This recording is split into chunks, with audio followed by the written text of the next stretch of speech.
ఫైనల్లో పాక్పై టీమిండియా ఘన విజయాన్ని సాధించింది. కెప్టెన్ సూర్యకుమార్ యాదవ్ సంచలన నిర్ణయం తీసుకున్నారు.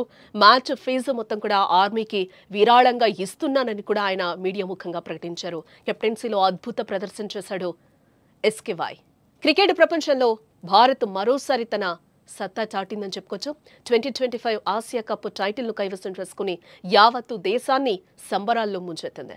దుబాయ్ స్టేడియంలో జరిగిన ఫైనల్ పోరులో చిరకాల ప్రత్యర్థి పాకిస్తాన్పై టీమిండియా 5 వికెట్ల తేడాతో ఘన విజయాన్ని సాధించింది. అయితే ఈ విజయం కేవలం క్రీడా మైదానానికే పరిమితం కాలేదు.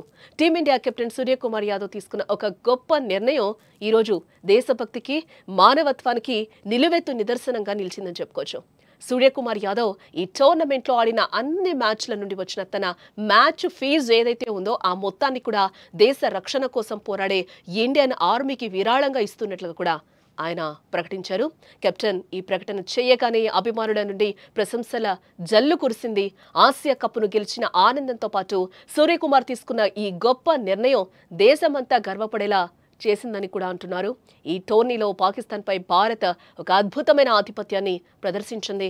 ఫైనల్తో కలిపి మొత్తం 3 సార్లు చిరకాల ప్రత్యర్థిని ఓడించి తిరుగులేని శక్తిగా నిరూపించుకుంది. సూర్యకుమార్కు కేవలం అభిమానులు మాత్రమే కాదు, యావత్తు క్రికెట్ ప్రపంచం సెల్యూట్ కొడుతోంది.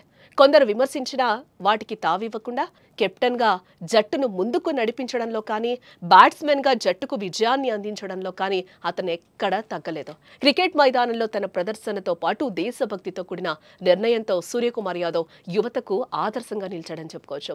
మ్యాచ్ ఫీజును ఆర్మీకి విరాళంగా ఇవ్వడం అనేది దేశ రక్షణలో సైనికులు చేస్తున్న త్యాగానికి ఇచ్చే గౌరవంగా చెప్పొచ్చు.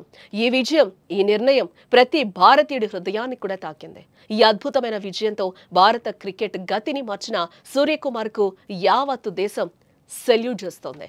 సూర్యకుమార్ యాదవ్ తన ఫీజును విరాళంగా ఇవ్వడంపై కూడా మీ అభిప్రాయాన్ని కామెంట్ రూపంలో చెప్పండి.